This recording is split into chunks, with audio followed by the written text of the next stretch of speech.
नमस्कार दोस्तों, स्वागत है आप सभी का।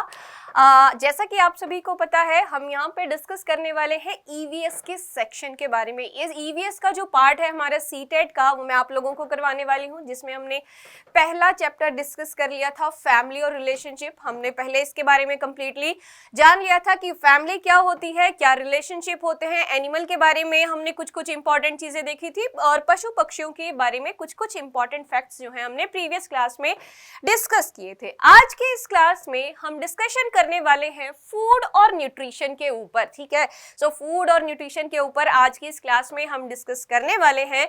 सो ये है सब मेरे बारे में, आप सभी लोग जानते हैं, तो इसको हम फटाक से स्किप कर देते हैं, डायरेक्टली आते हैं खाने पे। तो खाने की जब भी हम बात करते हैं तो सबके मुंह में एक प्रकार से अपना अपना फेवरेट फूड याद करके पानी आ जाता है। तो फूड होता क्या है, खाना होता क्या है, किसको हम भोजन कहते हैं, क्या है फूड। तो क्या ये सब आप देख रहे हैं क्या है, ये सब है यहाँ पे फूड आइटम्स। और आप अपने अपने फेवरेट फूड आइटम्स के बारे में भी बता सकते हैं। क्या है फूड, फूड किसको हम कहते हैं। देखो, पहली चीज कि इस धरती के ऊपर, ठीक है, इस पृथ्वी पे जितने भी लिविंग बींग्स हैं, जितने भी लिविंग बींग्स इस धरती पे रहते हैं, उन सबको जीवित रहने के लिए किसकी जरूरत पड़ती है, खाने की जरूरत पड़ती है। ठीक है, किसकी जरूरत पड़ती है, खाने की जरूरत पड़ती है, फूड की जरूरत पड़ती है। ठीक है, सो ये खाना क्या करता है, ये खाना हम सभी को एनर्जी देता है। ठीक है, सो आप सभी के अलग अलग प्रकार के पसंदीदा फूड होंगे, पसंदीदा खाने होंगे। ठीक है, सो किसी को बर्गर पसंद है, किसी को पिज्जा पसंद है, किसी को राजमा चावल और किसी को कड़ी चावल।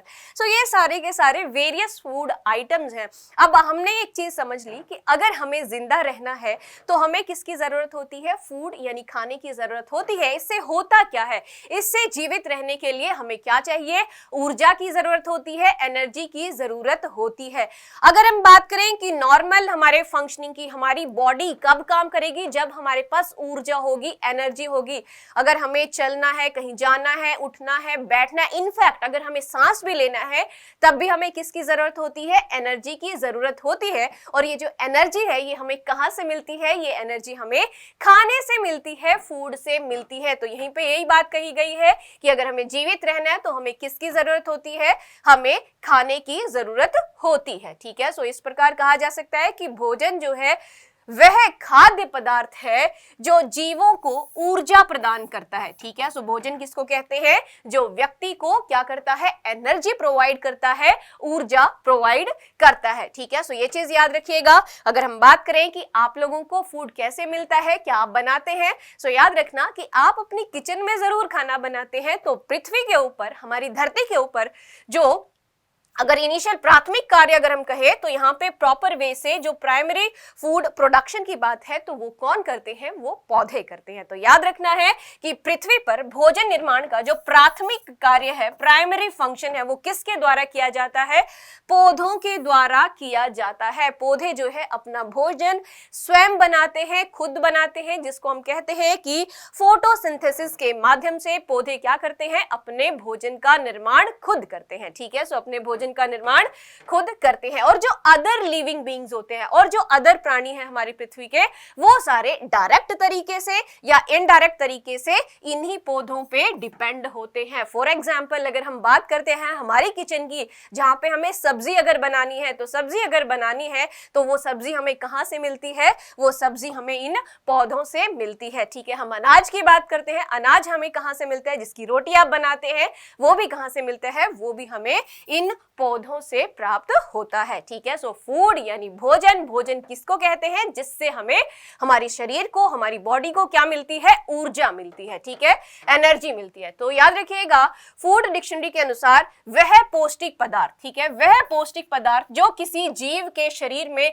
ग्रहित व शोषित होकर उसकी वृद्धि या कार्य या फिर बॉडी के अंदर किसी प्रकार की टूट फूट हो जाती है, कहीं चोट लग जाती है, उसकी मरम्मत अगर करनी हो तो जीवित रहने के लिए बॉडी को अलग अलग क्रियाएं करने के लिए, उठने के लिए, बैठने के लिए, सांस लेने के लिए, कहीं जाना है, चलना है, इन सभी क्रियाओं को संचालित जो करता है उसको हम क्या कहते हैं, उसको हम भोजन कहते हैं, उनको हम क्या कहते हैं, फूड कहते हैं। ठीक है, सो यहाँ पे याद रखिएगा कि वो पौष्टिक पदार्थ, ठीक है, सो पहला पॉइंट पौष्टिक पदार्थ, ठीक है, सो याद रखना वो न्यूट्रिशियस सब्सटेंस जो हमारी बॉडी क्या करती है, उसको एब्जॉर्ब कर लेती है, ठीक है, एब्जॉर्ब करके क्या कर लेती है, स्टोर करती है, ठीक है, एब्जॉर्ब करके स्टोर करती है एंड हमारी बॉडी को ग्रो करने के लिए, ठीक है। सो बच्चे होते हैं, बच्चे धीरे धीरे बड़े होते हैं, बड़े कैसे होते हैं, इसी फूड से, ठीक है। सो इसी फूड से एनर्जी मिलती है, ऊर्जा मिलती है, जिससे हमारी बॉडी क्या करती है, ग्रो करती है। मान लीजिए किसी को कोई चोट लग गई, ठीक है, वो क्या होता है, थोड़े दिन बाद रिकवर कर जाता है, वो तो रिकवर कैसे करता है,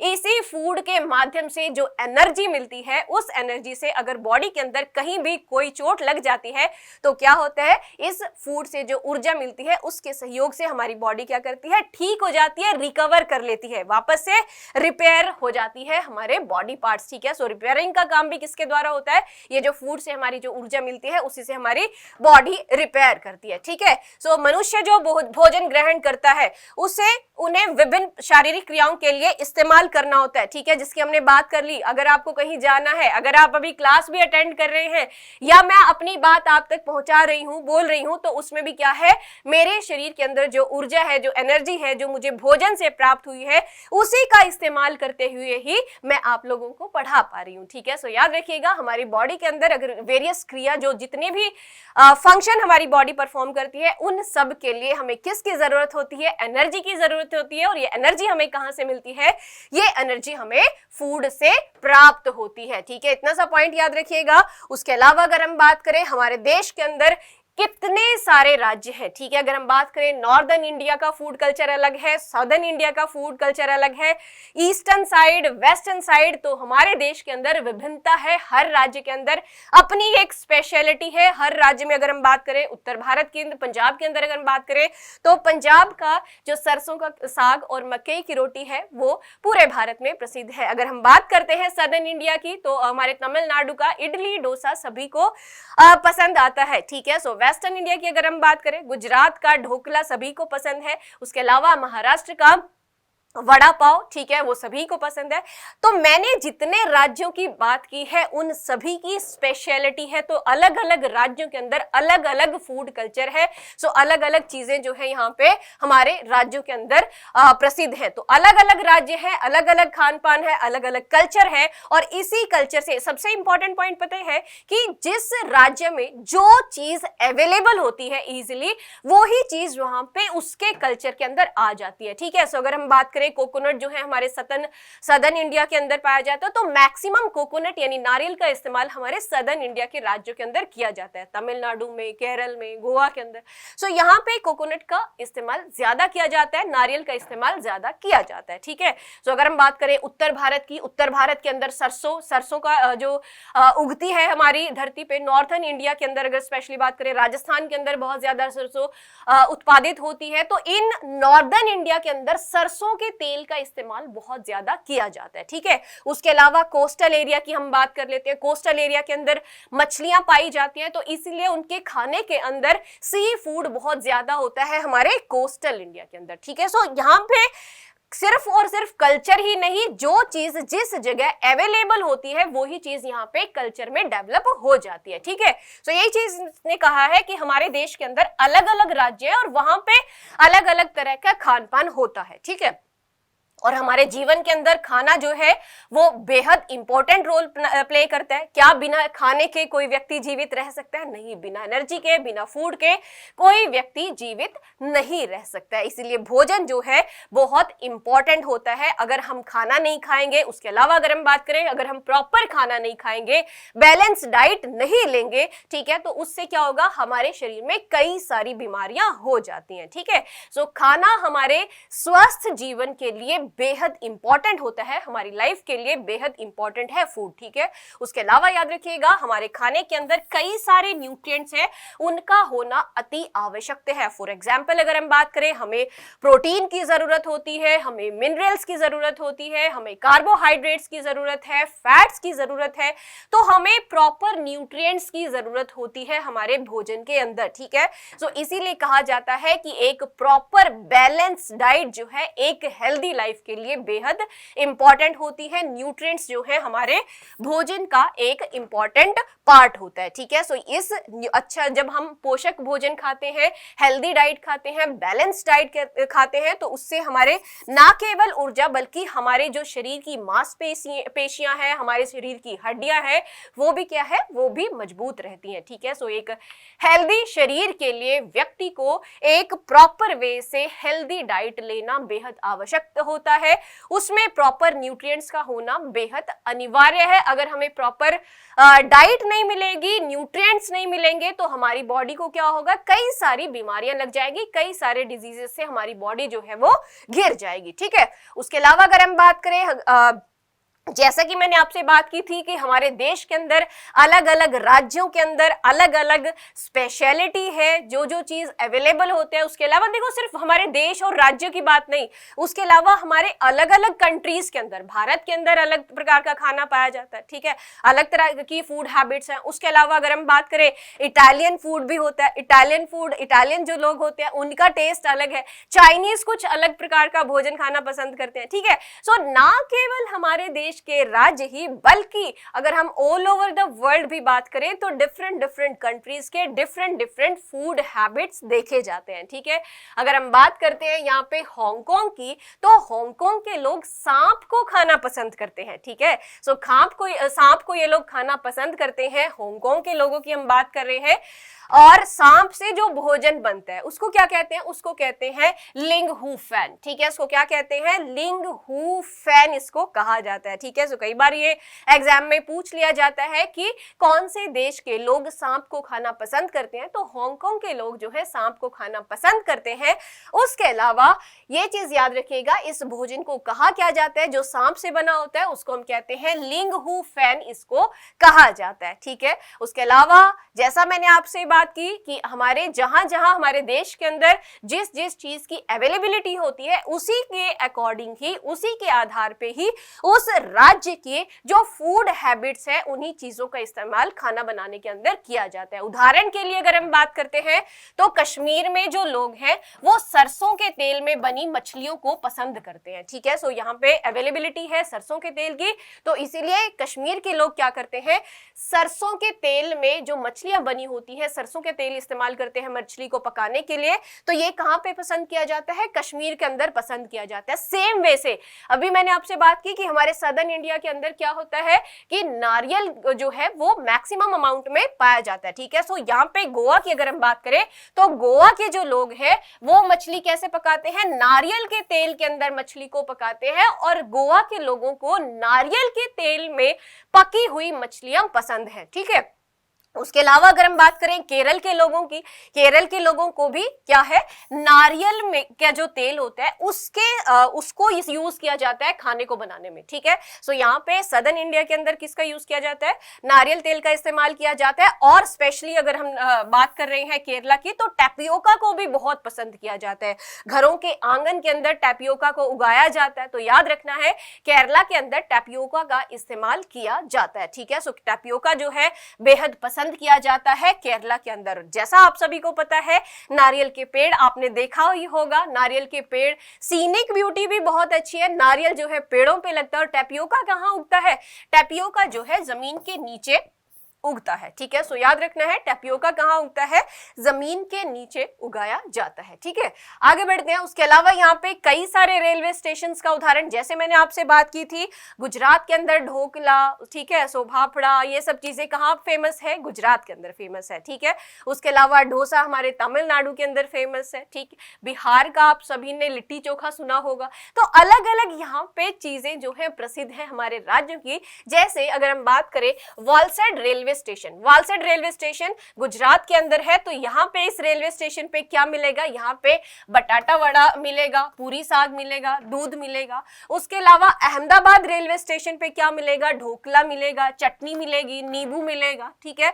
उत्तर प्रदेश के अंदर क्या मिलेगा, उत्तर प्रदेश के अंदर कचनार के फूलों से बनी हुई सब्जी कहाँ मिलेगी, उत्तर प्रदेश के अंदर मिलेगी। तो सेम वे से केरला के जो लोग हैं वो केले के पत्ते से बनी सब्जी को पसंद करते हैं, ठीक है। सो टैपियोका के साथ साथ केरल के लोग केले के पत्ते से जो सब्जी बनती है उसको पसंद करते हैं। उसके अलावा महाराष्ट्र की बात करें तो महाराष्ट्र के अंदर सहजन के फूलों से जो पकोड़े बनते हैं वे बेहद पसंद है, कहां पे, महाराष्ट्र के अंदर, ठीक है। आंध्रा की अगर हम बात करते हैं तो आंध्रा के अंदर अत्रेपुरम गांव के अंदर, ठीक है, अत्रेपुरम गांव के अंदर पके हुए आम से क्या बनती है, नाम याद रखिए, मामीडी तांड्रा। मामीडी तांड्रा मतलब आम पापड़, ठीक है। सो आम पापड़ कहां पे फेमस है, ये है आंध्रा के अंदर एक गांव है, गांव का नाम है अत्रेपुरम, ठीक है।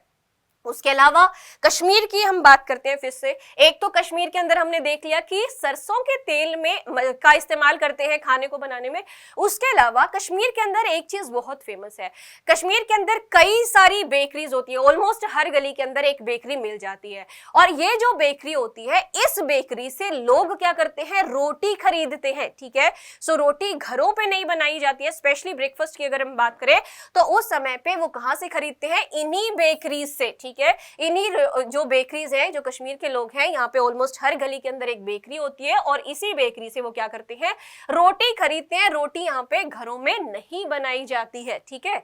उसके अलावा अगर हम बात करें खाने की ही हमने बात कर ली, ये बात की हमने फूड हैबिट्स की, ठीक है। उसके अलावा हम बात करते हैं फूड एनर्जी की। खाने से हमें क्या मिलता है, एनर्जी मिलती है, ऊर्जा मिलती है। किसी को कम ऊर्जा की जरूरत होती है, किसी को ज्यादा ऊर्जा की जरूरत होती है, ठीक है। अगर हम बात करते हैं वेट लिफ्टर्स की, तो वेट लिफ्टर्स की अगर हम बात करते हैं तो उनको किस चीज की सबसे ज्यादा जरूरत होती है, उनकी बॉडी को सबसे ज्यादा जरूरत होती है प्रोटीन की, ठीक है।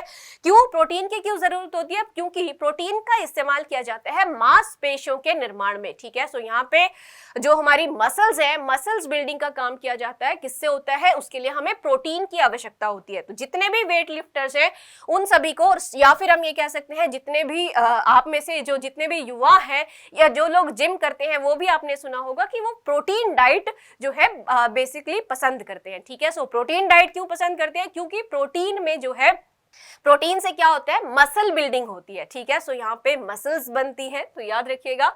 स्पेशली अगर हम वेट लिफ्टर्स की बात करते हैं तो उनको अपने फूड के अंदर मैक्सिमम क्या चाहिए होता है, मैक्सिमम यहाँ पे प्रोटीन की आवश्यकता होती है। क्यों, क्योंकि प्रोटीन से जो है हमारी मसल्स बिल्डिंग होती है। प्रोटीन युक्त भोजन से शरीर वर्धक, बेसिकली क्या होता है, शरीर का वर्धन होता है, हमारी बॉडी ग्रो करती है। बॉडी कैसे ग्रो करेगी, हमारी मसल्स जब ग्रो करेंगी हमारी ऑटोमेटिकली बॉडी भी क्या होगी, वो ग्रो करेगी, ठीक है। उसके अलावा बेसिकली कहा जाता है कि हमें अपने खाने के लिए हाइजीन का भी ध्यान रखना होता है। खाने से पहले हमें अपने किचन को प्रॉपर वे से साफ करना होता है, प्रॉपर वे से सफाई करनी होती है। सब्जियों को बनाने से पहले उन्हें अच्छे तरीके से धोना बेहद आवश्यक है।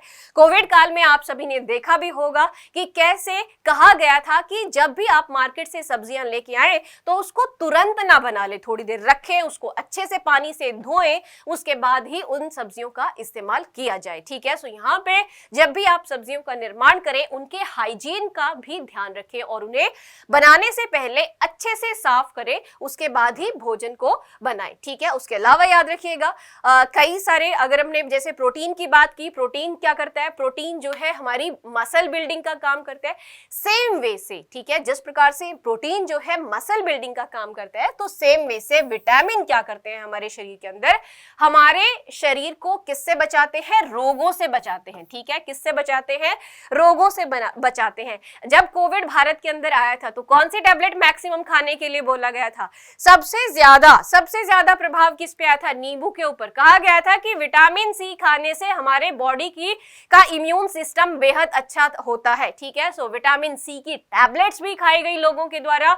नींबू का भी अत्यधिक सेवन किया गया। क्यों किया गया, क्योंकि उन्हें पता था कि विटामिन जब हम इंटेक करते हैं तो इससे हमारे बॉडी का जो इम्यून सिस्टम है वो बेहतर होता है और हमारा शरीर जो है इस रोगों से लड़ने में सक्षम होता है, मजबूत बनता है। और हमारी बॉडी की जो पावर है, इम्यून सिस्टम जब अच्छा होगा तो वो बेसिकली हमारी बॉडी के अंदर रोग नहीं लगेंगे, बीमारियां नहीं होंगी, ठीक है। बात करते हैं कार्बोहाइड्रेट और फैट की, तो कार्बोहाइड्रेट और फैट से क्या मिलता है? ऊर्जा मिलती है, एनर्जी मिलती है। तो आप सभी को एक क्वेश्चन का कमेंट बॉक्स में आंसर जरूर कीजिएगा कि हमारे बॉडी के अंदर किसको पावर हाउस कहा जाता है हमारी बॉडी का। तो याद रखिएगा पावर हाउस कहा जाता है माइटोकॉन्ड्रिया को। तो याद रखिएगा माइटोकॉन्ड्रिया जो है हमारी बॉडी का पावर हाउस होता है, ठीक है। उसके अलावा अगर हम बात कर रहे हैं, हमने प्रोटीन की बात की, कार्बोहाइड्रेट की बात की, भोजन की सफाई की बात की, तो भोजन को हम के जो है प्रिजर्व करके भी रख सकते हैं, कुछ समय तक हम उसको इस्तेमाल भी कर सकते हैं। फॉर एग्जाम्पल आप सभी के घरों में रेफ्रिजरेटर होगा जिसमें आप कई दिनों तक सब्जियों को रख सकते हैं, क्योंकि आपको पता है कि जब टेम्परेचर कम होता है तो वहां पे बैक्टीरिया जो है बेसिकली ग्रो नहीं कर पाते हैं, ठीक है। सो यहाँ पे कहा गया है कि अगर हमें अपने भोजन को संरक्षित करना है तो क्या कर सकते हैं, हम अपने भोजन को रेफ्रिजरेटर के अंदर रख सकते हैं, ठीक है। सो अगर कोई चावल उबला हुआ है उसको हमें रखना है, रात में कोई चावल बनाया है और उसको हमें कल सुबह के समय पे खाना है, तो हम क्या करेंगे, तो हम उसको फ्रिज के अंदर रख देंगे, ठीक है। क्यों रख देंगे? क्योंकि कम टेम्परेचर पे, जब टेम्परेचर कम होता है तो उस समय पे कीटाणु हमारे भोजन के अंदर नहीं लगते हैं, ठीक है। उसके अलावा आप सभी को पता है कई सारे प्रिजर्वेटिव्स भी इस्तेमाल किए जाते हैं, जैसे आप सभी ने देखा होगा आम से, कच्चे आम से अचार बनाया जाता है, ठीक है। उसके अलावा एप्पल से, सेब से मुरब्बा का निर्माण किया जाता है, ठीक है। कई चीजों के ऊपर नमक लगा के रख दिया जाता है, ठीक है। धूप में सुखाया जाता है कई सारी चीजों को, ठीक है। दाल से पापड़ बनाए जाते हैं, ठीक है। सो ये क्या चीज है, अगर हमें अपने भोजन को कई महीनों तक भी अगर चलाना तो हम क्या करते हैं, आम का हम अचार बना देते हैं, आम से ही, या फिर सेब से हम क्या करते हैं, मुरब्बा बना देते हैं। तो वहां पे प्रिजर्वेटिव के रूप में चीनी का भी इस्तेमाल होता है, नमक का भी इस्तेमाल होता है, सिरका का इस्तेमाल किया जाता है। अगर हमें भोजन को लंबे समय तक चलाना है तो सिरका भी एक प्रिजर्वेटिव के रूप में काम करता है। उसके अलावा सोडियम बेंजोएट, ठीक है, तो सोडियम बेंजोएट भी फूड प्रिजर्वेटिव के रूप में काम करता है, ठीक है। सो इतने से पॉइंट समझने हैं, आगे बढ़ते हैं। आगे याद रखिएगा, अब हम बात करेंगे यहाँ पे फूड और उनके सोर्सेज की, ठीक है। सो याद रखिए अगर हमारे फूड की बात करते हैं, खाने की बात करते हैं, तो फूड सोर्सेज क्या है। अभी हमारी बॉडी को क्या क्या चाहिए, हमारी बॉडी को कार्बोहाइड्रेट चाहिए, हमारी बॉडी को एंटीऑक्सीडेंट चाहिए, हमारी बॉडी को प्रोटीन चाहिए, हमारी बॉडी को कैल्शियम चाहिए, हमारी बॉडी को आयरन भी चाहिए और हमारी बॉडी को विटामिन भी चाहिए। तो हमारे पास कई सारे सोर्सेज होते हैं इन सभी चीजों के। जैसे अगर हम बात करें एंटीऑक्सीडेंट की, तो ये सारे के जो सोर्सेज आपको अपनी स्क्रीन पे दिख रहा है, नट्स हो गए, एप्रिकॉट हो गए, टमाटो, एप्पल, ये सारे सोर्सेज किसके हैं, ये एंटीऑक्सीडेंट के सोर्सेज हैं। अगर हम बात करते हैं कार्बोहाइड्रेट की, तो अनाज, ठीक है, अनाज जो है कार्बोहाइड्रेट के एक बेहतर सोर्स है। उसके अलावा कैल्शियम की बात करें तो यहाँ पे दूध, घी, ब्रोकली, एप्रिकॉट, ये सारे क्या है, ये सोर्सेज हैं कैल्शियम के। प्रोटीन आप सभी को पता है दालों से मिलता है, मांस से मिलता है, मीट से मिलता है, चिकन से मिलता है प्रोटीन।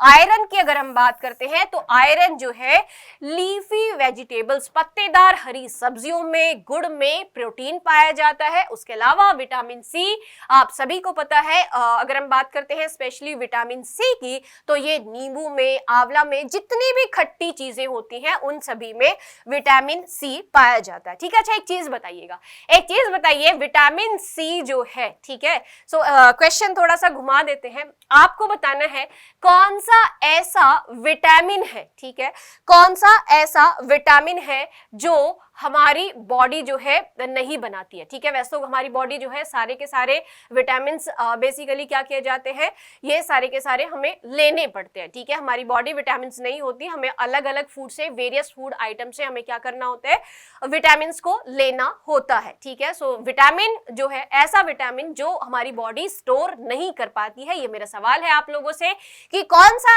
ऐसा विटामिन है जो हमारी बॉडी स्टोर नहीं कर पाती है, ठीक है। सो ये चीज याद रखना है कि हमें डिफरेंट सोर्सेज से विटामिन इनटेक करने होते हैं। तो याद रखिए इनमें से एक ऐसा विटामिन भी है जो हमारी बॉडी स्टोर नहीं कर पाती है, तो याद रखना है विटामिन सी, ठीक है। सो याद रखिएगा विटामिन सी जो है एक ऐसा विटामिन होता है जो हमारी बॉडी स्टोर नहीं कर पाती है, ठीक है। तो याद रखना विटामिन सी, जिसका जो साइंटिफिक नेम है उसको हम एस्कॉर्बिक एसिड के नाम से भी जानते हैं। विटामिन सी कई सारी सभी खट्टी चीजों के अंदर पाया जाता है, नींबू में, आंवला में, इन सब में विटामिन सी होता है। वाटर सोल्यूबल है विटामिन सी, ठीक है। उसके अलावा एस्कॉर्बिक एसिड नाम है। दूसरी बात कि ये हमारी बॉडी के जो इम्यून सिस्टम है वे बहुत अच्छा कर देता है, ठीक है। सो विटामिन सी बेसिकली हमारे शरीर को जो बीमारियां हैं उनसे लड़ने में मजबूत करता है, इसीलिए विटामिन सी बहुत इंपॉर्टेंट है हमारी बॉडी के लिए, बट ये हमारी बॉडी के अंदर स्टोर नहीं होता है, ठीक है। सो याद रखिएगा ये सारे के सारे सोर्सेज है यहाँ पे विटामिन सी के, ठीक है। तो आगे बढ़ते हैं। यहाँ पे अगला है कि देखो खाने की अगर हम बात करें तो कई सारे सोर्सेज होते हैं, कई कुछ खाने ऐसे हैं जो हमें प्लांट से मिलते हैं, कुछ एनिमल से मिलते हैं, जैसे आपकी स्क्रीन पे हमें प्लांट प्रोडक्ट्स दिखाई दे रहे हैं, ठीक है। ऐसे उत्पाद जो हमें अलग अलग पेड़ पौधों से, वनस्पतियों से प्राप्त होते हैं उनको हम क्या कहते हैं, उनको हम प्लांट प्रोडक्ट्स कहते हैं। क्या कहते हैं? प्लांट प्रोडक्ट्स यहाँ पे कहा जाता है, ठीक है। सो आगे बढ़ते हैं। एनिमल प्रोडक्ट्स की हम बात करें तो एनिमल प्रोडक्ट्स ऐसे प्रोडक्ट होते हैं जो हमें एनिमल से प्राप्त होते हैं, जंतुओं से प्राप्त होते हैं। उदाहरण के लिए, एग्जाम्पल के लिए, अगर हम मीट की बात करते हैं, मांस की बात करते हैं, तो हमारे पास अलग अलग सोर्स हैं जिनसे हमें मीट की प्राप्ति होती है। मछली है, मुर्गा है, ठीक है। एग्स जो है, अंडे जो है, वो भी हमें कई सोर्सेज से मिलते हैं, जैसे मुर्गी से, बत्तख से, शुतुरमुर्ग इत्यादि से, ठीक है। सो याद रखिएगा कई सारे सोर्सेज हैं एग्स के, मीट के। उसके अलावा दूध भी हमें किससे प्राप्त होता है, ये भी हमें एनिमल से प्राप्त होता है, ठीक है। सो यहाँ पे आपने गाय, भैंस, बकरी जो है सुना होगा, इनसे आप दूध जो है पीते हैं, इनका दूध आप पीते हैं, ठीक है। सो आपको पता है कि जब बॉडी के प्लेटलेट्स डाउन होते हैं, किसी व्यक्ति को अगर डेंगू हो जाता है तो उसमें कौन से किसके दूध को पीने की बात कहते हैं? जब आपकी बॉडी के अंदर जब प्लेटलेट्स डाउन होते हैं तो किसके दूध को पीने की बात कही जाती है? तो उस समय पे कहा जाता है कि बकरी का दूध बहुत लाभकारी होता है। अगर आपकी बॉडी के अंदर आपके प्लेटलेट्स डाउन हो जाते हैं तो उस केस में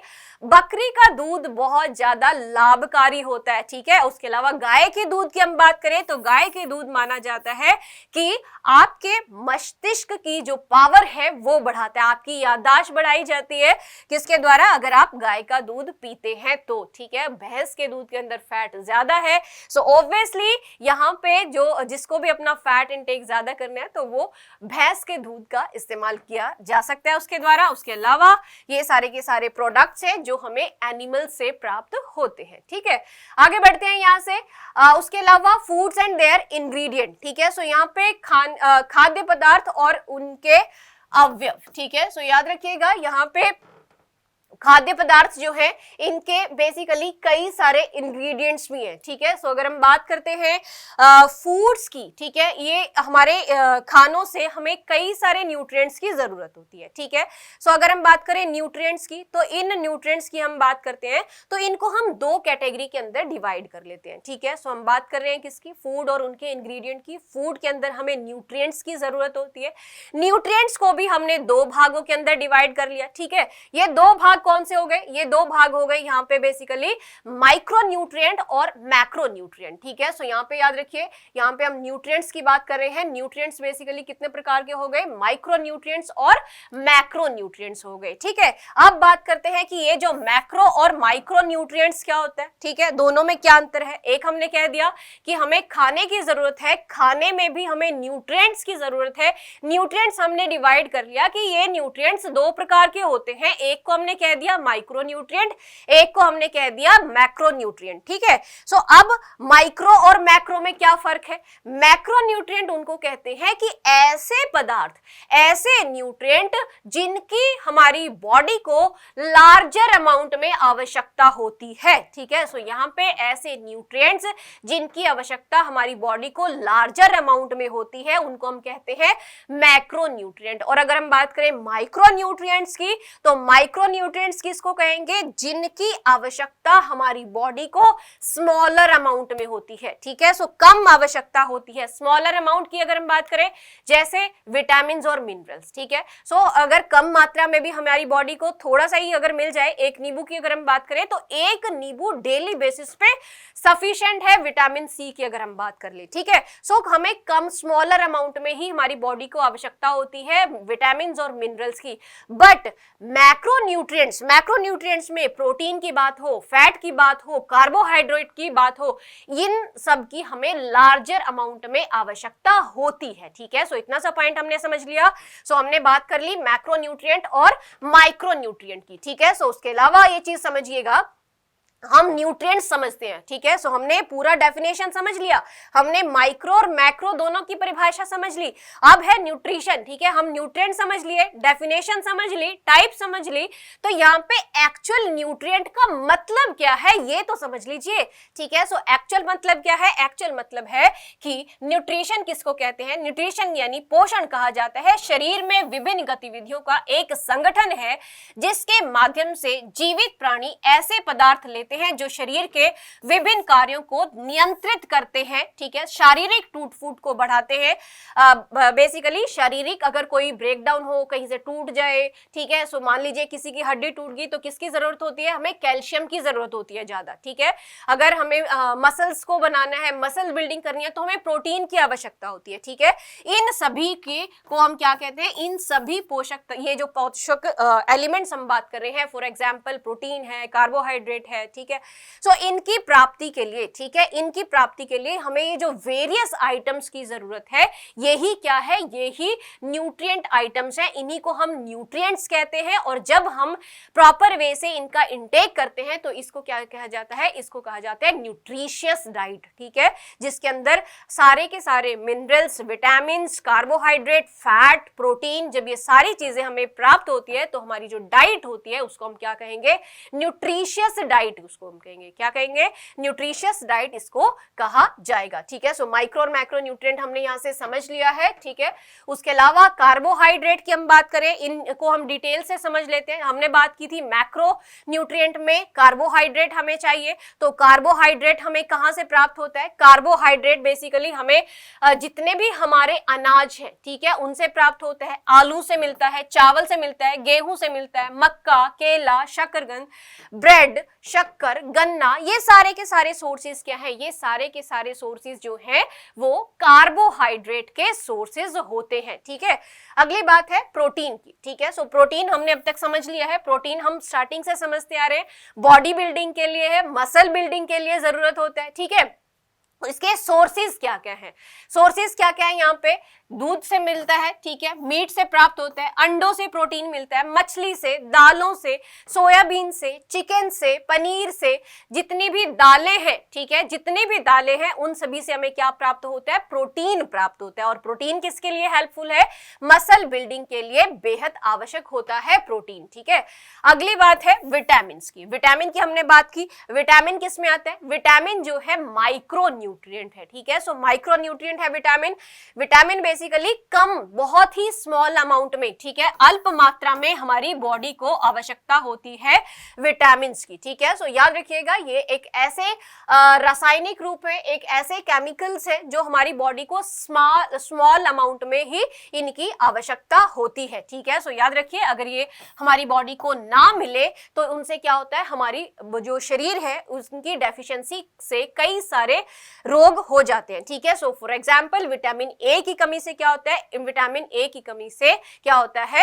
नाइट ब्लाइंडनेस हो जाती है, ठीक है। सो इसके अलावा याद रखिएगा, कई सारे जो कई सारे अगर हम बात करते हैं विटामिन B12 की, कई सारे विटामिन की डेफिशिएंसी से कई सारे अलग अलग रोग होते हैं। B12 की अगर हम बात कर लें, विटामिन B12 की, विटामिन B12 से क्या होता है? अगर ये विटामिन B12 कम होता है तो उससे व्यक्ति को क्या हो जाते हैं? व्यक्ति को एनीमिया हो जाता है, ठीक है। सो बेसिकली क्या है? हमें डॉलर अमाउंट में जरूरत होती है, बट जरूरत होती है इनकी डेफिशिएंसी से, इनकी कमी से कई सारे रोग हमारे शरीर के अंदर लग जाते हैं, ठीक है। और उसके अलावा एक और पॉइंट, जैसे मैंने आपको बताया था कि विटामिन जो है हमारे शरीर द्वारा स्वयं उत्पन्न नहीं किए जाते हैं। हमारी बॉडी जो है विटामिन का सिंथेसिस नहीं करती है, विटामिन सिंथेसिस हमारी बॉडी नहीं करती है, विटामिन का निर्माण हमारा शरीर नहीं करता है।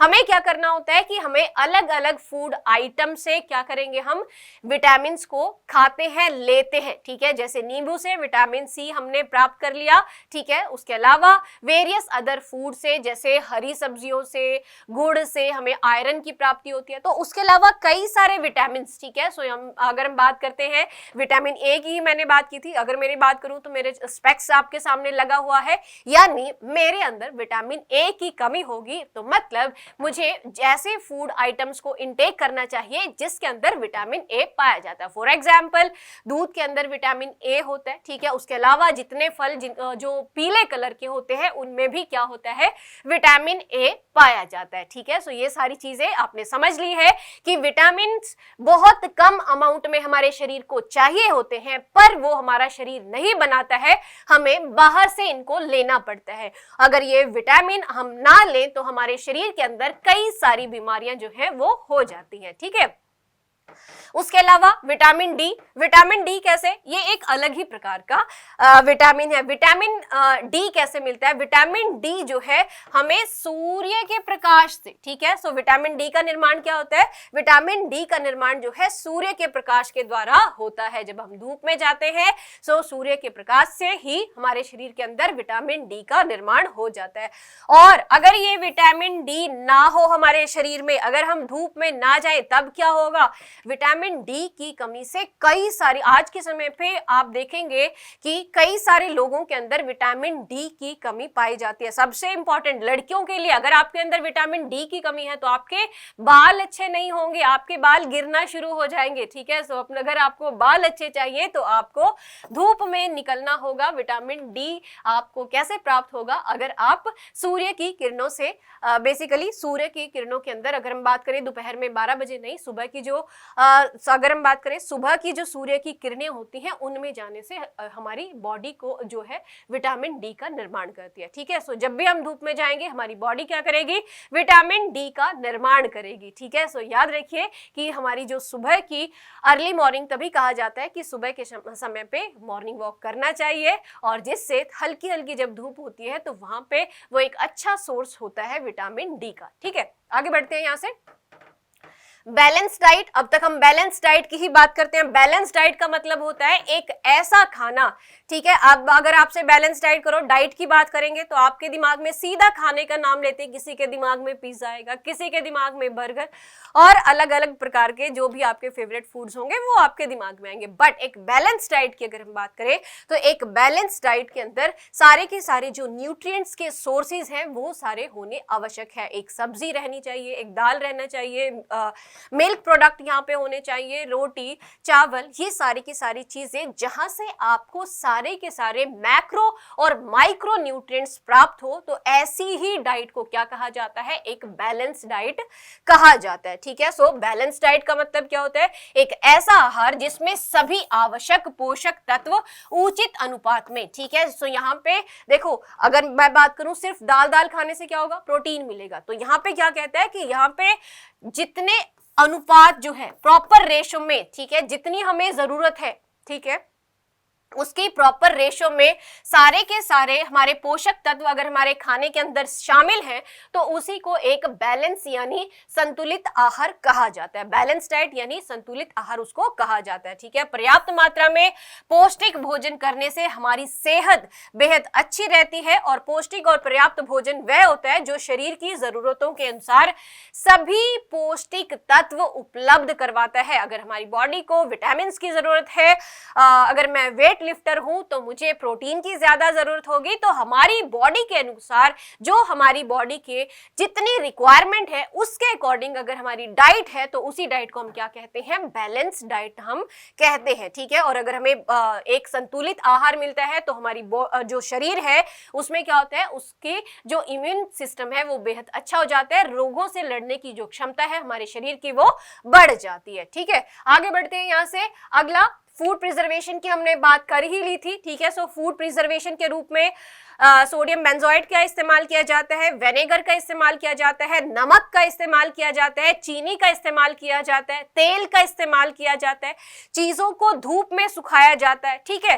सो ये सारे के सारे प्रिजर्वेटिव्स जो है इस्तेमाल किए जाते हैं। क्यों इस्तेमाल किए जाते हैं? क्योंकि जो चीजें बहुत जल्दी खराब हो जाती हैं, ठीक है, सो उनको बचाने के लिए, भविष्य में उनका इस्तेमाल करने के लिए यहाँ पे प्रॉपर वे से प्रिजर्वेटिव्स का इस्तेमाल किया जाता है। और अगर हम इनिशियल लेवल की बात करें तो जैसे सब्जियां आप लेके आते हैं तो सबसे पहले आप क्या करते हैं, फ्रिज के अंदर उनको रख देते हैं। कुछ ऐसी चीजें होती हैं जिनको हम क्या करते हैं, धूप में सुखा देते हैं, ठीक है, ताकि वो लंबे समय तक चलती रहे, ठीक है। ये सारी की सारी चीजें क्या है, ये सारे के सारे प्रिजर्वेटिव जो चीजों को लंबे समय तक चलाएं, जल्दी खराब होने ना दे, उनको हम प्रिजर्वेटिव्स कहते हैं, ठीक है। सो यहाँ पे चीजों के अंदर अगर हम बात करें, मॉइस्चर जब रहता है, ठीक है, सो पानी का कंटेंट होता है, तो पॉसिबिलिटी होती है कि चीजें जो है इजीली खराब हो जाती है, ठीक है। तो इसीलिए क्या करते हैं, उनको धूप में सुखा देते हैं, ठीक है। आपने कभी देखा है कि आलू, प्याज और लहसुन को हम फ्रिज में रखते हैं? नहीं, उनको हम बाहर रखते हैं। क्यों रखते हैं? क्योंकि या इनको क्या किया जाता है, नमी से बचाकर खुले में रखा जाता है, ठीक है। सो यहाँ पे लंबे समय तक चलाने के लिए इनको बाहर रखा जाता है। उसके अलावा हरी सब्जियों की बात करें तो वो हम कहाँ रखते हैं, फ्रिज के अंदर रखते हैं, ठीक है। सो कई सारे प्रिजर्वेटिव्स भी होते हैं, अलग अलग तरीके से इनको इस्तेमाल किया जाता है, ठीक है। सो हर चीज के लिए हम सेम मेथड नहीं लगा सकते हैं, ठीक है। सो अगर आप हरी सब्जियों की बात करें और कहें कि हमें इनको लंबे समय तक चलाना है और हम इनको धूप में रख देते हैं, तो ऐसा नहीं है, ठीक है। सो यहाँ पे अलग अलग सब्जी का अलग अलग तरीके से हम प्रिजर्व कर सकते हैं, लंबे समय तक चलाने के लिए अलग अलग इनका मेथड होता है, ठीक है। सो उसके अलावा अगर हम बात करें मेथी, आलू और कई सब्जियों को सुखाकर, ठीक है, सो कई सब्जियों को सुखाकर ही संरक्षित किया जा सकता है, ठीक है। और कुछ चीजों को हम भूनते भी हैं, जैसे चना हो गया, मूंगफली होगी, इनको हम क्या करते हैं, इनको हम भून के रख लेते हैं, ठीक है, भून के रख लेते हैं ताकि ये लंबे समय तक चलती रहे, ठीक है। आगे बढ़ते हैं। यहाँ पे याद रखिए, यहाँ पे ये सारी की सारी चीजें हमने ऑलमोस्ट डिस्कस कर ली है। नेक्स्ट चीज जो है हम क्वेश्चन के माध्यम से ही डिस्कस करेंगे, ठीक है। एक बार फटाक से इनसे संबंधित क्वेश्चन देख लेते हैं कि पेपर में क्वेश्चन आते कैसे हैं, ठीक है। हमने जो इंपॉर्टेंट बात की है, भोजन किसको कहते हैं, बैलेंस डाइट किसको कहते हैं, मैक्रो न्यूट्रिएंट्स किसको कहते हैं, माइक्रो न्यूट्रिएंट्स किसको कहते हैं, न्यूट्रिएंट्स किसको कहते हैं, कार्बोहाइड्रेट क्या है, कहां से प्राप्त होता है, कौन सा ऐसा विटामिन है जो हमारी बॉडी स्टोर नहीं कर सकती है। तो ये सारे के सारे जो टॉपिक्स है उनको ध्यान में रखना है, क्वेश्चन यहाँ से बनता है। और अब हम देख लेते हैं कि इनसे क्वेश्चंस कैसे कैसे फॉर्म होते हैं, ठीक है। फटाफट देखेंगे। यहाँ पे पहला क्वेश्चन कहता है, निम्नलिखित में से कौन सा कथन सही नहीं है, ठीक है। सही है, ठीक है, करेक्ट स्टेटमेंट पहचानिए यहाँ से, इनमें से कौन सा सही स्टेटमेंट है। पहला कहता है, खाद्य पदार्थ से जीवों को ऊर्जा प्राप्त नहीं होती है, फूड से एनर्जी नहीं मिलती है, organism do not get energy from the food, ठीक है। सेकंड कहता है, भोजन से प्राप्त ऊर्जा शारीरिक क्रिया के लिए उपयोगी होती है, ठीक है। So the energy obtained from the food is used for bodily function, ठीक है। सो जो भोजन होता है उससे जो एनर्जी मिलती है उससे हम अपनी शारीरिक क्रिया के लिए इस्तेमाल करते हैं, ठीक है। अगला स्टेटमेंट, पादप उत्पाद खाद्य पदार्थों का एकमात्र स्रोत होते हैं, प्लांट प्रोडक्ट, सिर्फ और सिर्फ प्लांट से ही हम अपना फूड ले सकते हैं। क्या ये स्टेटमेंट सही है? अगला है, man does not use his energy for breathing and walking, ठीक है। सो जब हम चलते हैं और जब हम सांस लेते हैं तब हमें एनर्जी की जरूरत नहीं होती है। तो यहाँ से आप सही स्टेटमेंट, मुझे पता है आंसर आप लगा लेंगे। सो आंसर है यहाँ पे कि भोजन से प्राप्त ऊर्जा शारीरिक क्रिया के लिए उपयोगी होती है। तो स्टार्टिंग से हम इसके बारे में डिस्कस कर रहे हैं कि हमारी बॉडी को जितने भी फंक्शन परफॉर्म करने होते हैं उनके लिए हमें एनर्जी की आवश्यकता होती है। अगला क्वेश्चन, निम्नलिखित में से कौन सा सही सुमेलित नहीं है, इनकरेक्टली मैच कौन सा है? पहला है फल काजू है, ठीक है, सब्जी बैंगन है, ठीक है, अनाज है सोया, क्या सोया अनाज होता है, ठीक है। सो अगला देख लेते हैं, मसाला सोंठ, सोंठ मसाला है, बैंगन सब्जी है, काजू काजू फल है। सो सोया अनाज नहीं है। सोयाबीन किसको कहते हैं? सोयाबीन जो है पल्सेस की श्रेणी में आती है, दालों की श्रेणी में आती है, ठीक है। आगे बढ़ते हैं, यहां से बात करते हैं अगले क्वेश्चन की। क्वेश्चन है हमारा, भोजन में आयोडीन की सूक्ष्म मात्रा आवश्यक होती है, ठीक है। सो पहला क्वेश्चन ये क्या कह रहा है, यहाँ पे कहता है कि भोजन के अंदर, खाने के अंदर आयोडीन की, ठीक है, किसकी? आयोडीन की बहुत ही सूक्ष्म मात्रा, बहुत कम अमाउंट में आयोडीन हमें जरूरी होता है हमारे भोजन में। अगर थोड़ा सा ही आयोडीन हो, नमक के रूप में हम आयोडीन लेते हैं, तो वो बहुत ही सफिशिएंट होता है, बहुत कम अमाउंट में चाहिए होता है, ठीक है। सो यहाँ पे दो स्टेटमेंट दी हुई है, आपको इनमें से बताना है क्या दोनों स्टेटमेंट सही है या फिर दोनों ही स्टेटमेंट यहाँ पे इनकरेक्ट है, ठीक है। सो स्टेटमेंट है क्या? पहला कहता है कि इसके सेवन से व्यक्ति मानसिक रूप से क्षीण नहीं होता है, मतलब कि a person does not become mentally impaired by its use। दूसरा कहता है there is no possibility of goiter disease by consuming iodine। जब हम आयोडीन का सेवन करते हैं तो उस केस में व्यक्ति को घेंगा रोग नहीं होता है। आपने टीवी पे ऐड भी देखा होगा जहां पे कहा जाता है कि आयोडीन के सेवन से बच्चा जो है मानसिक रूप से स्वस्थ होता है और साथ में गोइटर रोग भी उसको नहीं होता है। तो यहाँ पे आप सभी ने देखा होगा। सो दोनों ही स्टेटमेंट क्या है यहाँ पे? दोनों ही स्टेटमेंट हमारी सही स्टेटमेंट है, ठीक है। सो आगे बढ़ते हैं अपने अगले क्वेश्चन के पास। निम्नलिखित में से कौन सा कथन सही है? तो इनमें से सही स्टेटमेंट कौन सी है? पहला कहता है फोलिक अम्ल के द्वारा डीएनए का संश्लेषण होता है। तो पहला स्टेटमेंट क्या है? DNA is synthesized by folic acid. दूसरा statement sunlight is the source of vitamin D.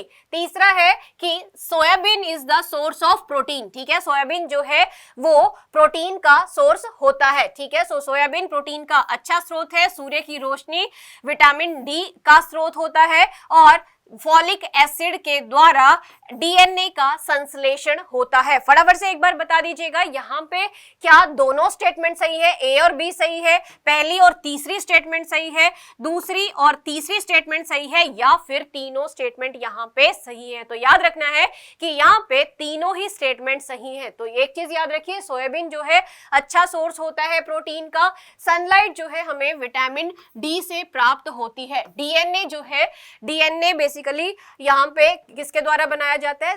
इसके इस्तेमाल किया जाता है डीएनए में फॉलिक एसिड का। फॉलिक एसिड क्या करता है? अमीनो एसिड को ब्रेक करता है जिससे आरएनए और डीएनए का निर्माण होता है, सिंथेसिस होता है। तो आगे बढ़ते हैं अपने अगले क्वेश्चन के साथ। मानव शरीर में त्वचा तल के नीचे विद्यमान वसा निम्नलिखित में से किसके विरुद्ध अवरोधक का काम करती है? फिर से क्वेश्चन समझेंगे कि the fat present under the skin layer in the human body act as a barrier against which of the following. तो पहला कहता है कि शरीर के लवणों का क्षय यानी लॉस ऑफ बॉडी सॉल्ट, उसके अलावा loss of body heat, entry of harmful micro organism from the environment.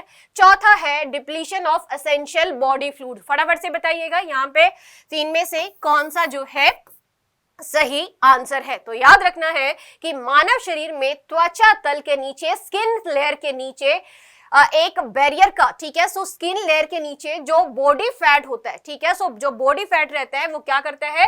वो एक बैरियर का काम करता है। किसका? कि शरीर के लवणों का क्षय यहां से ना हो, ठीक है। So loss of body salt, ठीक है। तो याद रखिएगा हमारे बॉडी के सॉल्ट्स को लॉस होने से रोकता है। फिर से समझ लीजिए, मानव शरीर में त्वचा तल के नीचे विद्यमान जो फैट है, वसा है, वो क्या करता है? वो शरीर के जो लवण है उनके क्षय होने से रोकता है, ठीक है। सो ये चीज समझ लीजिएगा। आगे बढ़ते हैं। अगला क्वेश्चन है हमारे यहाँ पे कि हमारे शरीर के अंदर के विभिन्न पोषक तत्वों को अवशोषित करता है, ठीक है। यह है हमारे शरीर के विभिन्न पोषक तत्वों को अवशोषित करता है, शरीर के तापमान को नियंत्रित करता है तथा अपशिष्ट पदार्थों को निकालने में सहायक होता है, ठीक है। सो यहाँ पे स्टेटमेंट दी हुई है, आपको इस डिस्क्रिप्शन से बताना है कि ये किस पोषक तत्व की बात कर रहा है, ठीक है। सो फिर से सुन लीजिएगा कि it absorb various nutrient inside our body, regulates body temperature, helps in removing waste material, आप बता दीजिए यहाँ पे किसकी बात हो रही है, कौन सी ऐसी चीज है जो वेस्ट मटेरियल को रिमूव करने में हेल्प करती है। ऑप्शन है आहारी रेशे, वसा, कार्बोहाइड्रेट और जल। फटाफट से आंसर कीजिएगा यहाँ पे कौन से ऐसा पोषक तत्व है जो इन सभी चीजों में हमारे शरीर को सहायता पहुंचाता है। तो आंसर है हमारा डाइटरी फाइबर। ठीक है, डाइटरी फाइबर। डाइटरी फाइबर हमें कहां से मिलते हैं, फ्रूट से मिलते हैं, सैलेड से मिलते हैं। ठीक है, सो इसीलिए कहा जाता है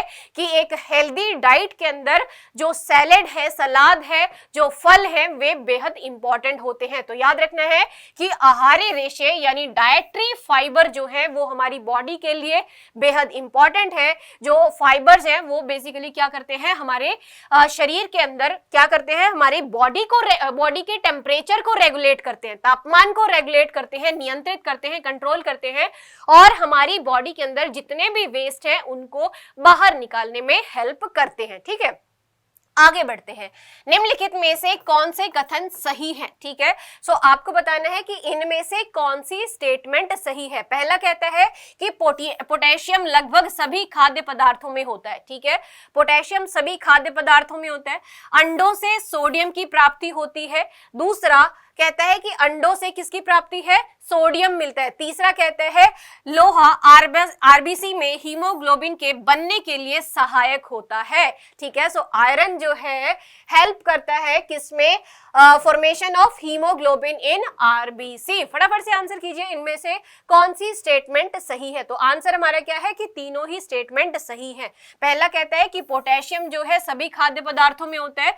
दूसरा अंडों से हमें सोडियम मिलता है। तीसरा कहता है कि आयरन जो है, ठीक है, आयरन जो है आरबीसी में हीमोग्लोबिन के बनने में हेल्प करता है, सहायता करता है। ठीक है, अगला क्वेश्चन अब एक बार ध्यान से सुनिएगा। राधा और राधिका एनीमिया रोग से ग्रसित है। ठीक है, तो यहाँ पे राधा है और राधिका है, इनको क्या हो गया, इनको एनीमिया रोग हो गया है। तो डॉक्टर उनको किस प्रकार के खाद्य पदार्थ खाने की सलाह देंगे जब राधा और राधिका दोनों शाकाहारी हैं। ठीक है, राधा और राधिका दोनों ही वेजिटेरियन है। ठीक है, दूसरा पॉइंट, इनको एनीमिया हो गया, डॉक्टर इनको कैसी फूड हैबिट्स, कैसे खाद्य पदार्थों को कंज्यूम करने के लिए कहेंगे, खाने के लिए कहेंगे। तो ऑप्शन क्या क्या है, केला बोलेंगे, पालक, गुड़ व हरी सब्जियां। दूसरा अंडे की पीतक, ठीक है, केला, मछली, ठीक है, उसके अलावा मछली, हरी पत्तेदार सब्जी, बाजरा, ठीक है, पालक, गुड़, कलेजी और नमक, ये सब चीजें खाने को बोलेंगे। ठीक है, सो फटाफट से बताइएगा यहाँ पे क्या खाने को बोला जाएगा। तो याद रखना है कि आयरन किस में मिलता है। ठीक है,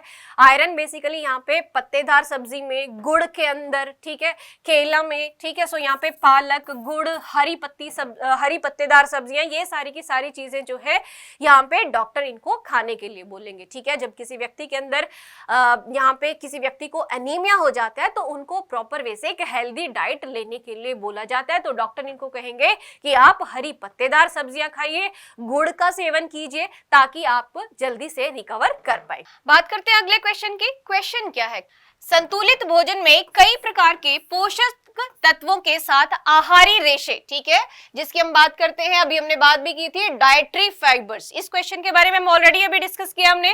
सो भोजन के अंदर ये जो आहारी रेशे होते हैं इनका क्या फायदा होता है और ये क्यों जरूरी होते हैं। पहला कहता है कि आहारी रेशे हमें पोषक तत्व प्रदान करते हैं। ठीक है, दूसरा पॉइंट, ये भोजन की मात्रा को बढ़ा देते हैं। तीसरा कहता है बिना पचे भोजन को बाहर निकालने में हमारे शरीर की सहायता करते हैं। ठीक है, सो यहाँ पे तीसरा पॉइंट समझ आ गया। चौथा कहता है भोजन पचाने में मदद करते हैं, भोजन को डाइजेस्ट करने में हेल्प करते हैं। तो यहाँ पे चारों स्टेटमेंट दी हुई है, आपको बताना है ये जो आहारी रेशे होते हैं, डाइटरी फाइबर्स होते हैं, इनकी क्या आवश्यकता होती है, आहारी रेशे और जल की आवश्यकता क्या है हमारे भोजन के अंदर। तो आंसर यहाँ पे अभी हमने पहले ही डिस्कस किया है, तो आंसर सभी को पता है कि बिना पचे भोजन को बाहर निकालने में हमारे शरीर की सहायता करते हैं। ठीक है, सो आगे बढ़ते हैं अपने अगले क्वेश्चन के ऊपर। सो क्वेश्चन है हमारा, संतुलित आहार से संबंधित कौन सा सही सुमेलित नहीं है, which one is not correctly match regarding the balance diet. ठीक है, सो यहाँ पे ये चीज समझ में आ गई। सो ऑप्शन हमारे पास क्या है, एक 10 से 12 वर्ष का बच्चा है, उसे 3000 कैलोरी प्रतिदिन आवश्यक है। ठीक है, दूसरा कहता है 14 से 16 वर्ष का कोई बच्चा है तो उसको कितनी आवश्यकता है, 2600 कैलोरी प्रतिदिन की। तीसरा एक वयस्क है, एडल्ट है, उसको 2500 से 4000 कैलोरी प्रतिदिन। चौथा है 66 वर्ष का कोई वृद्ध है, 66 से 75 वर्ष का कोई व्यक्ति है, उसे 2300 कैलोरी प्रतिदिन की आवश्यकता होती है। एक बार फटाफट से आंसर कीजिएगा, यहाँ पे किसको कितनी कैलोरी चाहिए। सो यहाँ पे एक चीज याद रखिएगा, एक बच्चे को 3000 कैलोरी की आवश्यकता नहीं होती है और हमें यहाँ पे क्या करना था, सही सुमेलित नहीं है वो ही चुनना। तो आंसर हमारा क्या हो गया है, आंसर हमारा ए हो गया। तो चलिए आगे बढ़ते हैं अपने अगले क्वेश्चन के पास। तो आगे बढ़ते हैं, हमारे पर्यावरण को बचाने के लिए 3 प्रकार के आर की जरूरत है, ठीक है। सो 3 प्रकार के आर की जरूरत है। यहाँ पे ऑप्शन दिए हुए हैं, reduce, recycling, rebuilding, reuse, restructure, rebuild, reduce, recycling, reuse, reduce, recycling, restructure. तो सही आंसर क्या है, देखो यहाँ पे हमारे एनवायरमेंट को बचाने के लिए तो हम एक छोटा सा एग्जाम्पल लेते हैं, ठीक है।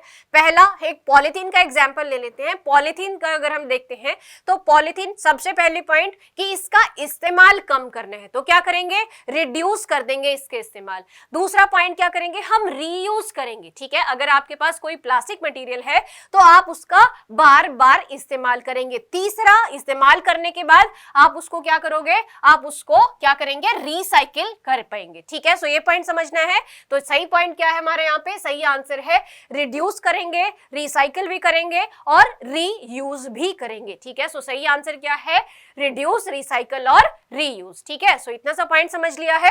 आगे बढ़ते हैं, सरकारी विद्यालयों में मिड डे मील योजना की शुरुआत किस वर्ष की गई थी, किस वर्ष की गई थी, 1999 में, 2000 में, 2004 में या फिर 2008 के अंदर। फटाफट से एक बार आंसर कीजिएगा, मिड डे मील की शुरुआत कब की गई थी। देखो मिड डे मील जो स्कीम है ना भारत के अंदर, ये बहुत पहले से एग्जिस्ट करती है, हमारी आजादी के पहले से ये एग्जिस्ट करती है। अगर हम बात करें 1930 के आसपास की, तो 1930 के आसपास ये पुडुचेरी के अंदर लागू की गई थी, ठीक है। उसके बाद 1960s के अंदर ये तमिलनाडु में लागू की गई।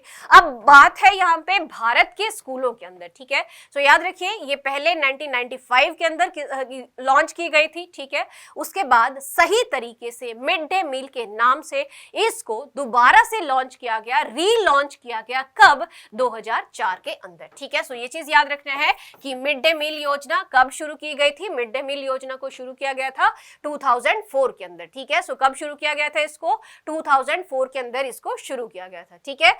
सो आरबीसी तथा विटामिन, अगला क्वेश्चन है, आरबीसी और विटामिन बी12 के संश्लेषण में कौन महत्वपूर्ण भूमिका निभाता है। इनमें से इसके संश्लेषण में कौन महत्वपूर्ण भूमिका निभाता है, मैग्नीशियम, जिंक, कॉपर और कोबाल्ट, ठीक है। सो आरबीसी और विटामिन बी12 के सिंथेसिस यानी संश्लेषण के लिए कौन इंपॉर्टेंट रोल प्ले करता है, मैग्नीशियम, जस्ता, तांबा और कोबाल्ट में से। सो आंसर इज कोबाल्ट, ठीक है। सो याद रखिए आंसर क्या है, कोबाल्ट है। आगे एक वयस्क, ठीक है, एक वयस्क है, एक एडल्ट है, उसको प्रतिदिन हर दिन एवरेज कितनी कैलोरी की आवश्यकता होती है। एक वयस्क को हर दिन एवरेज कितनी कैलोरी की आवश्यकता होती है। सो याद रखना है यहाँ पे कि सही आंसर है यहाँ पे 2500 से 4000 कैलोरी की आवश्यकता होती है किसी एडल्ट को, ठीक है। सो आगे बढ़ते हैं यहाँ पे अगला क्वेश्चन।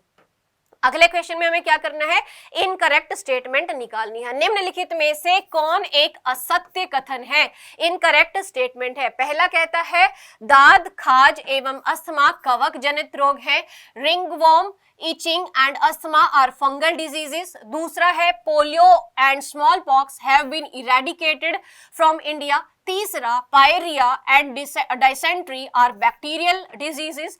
चौथा cholera spreads by consuming contaminated water and food. तो एक बार फिर से देख लेते हैं हिंदी में, दाद, खाज एवं अस्थमा कवक जनित रोग है। भारत से पोलियो और चेचक का उन्मूलन हो चुका है। तीसरा पायरिया और पेचिश जीवाणु जनित रोग है।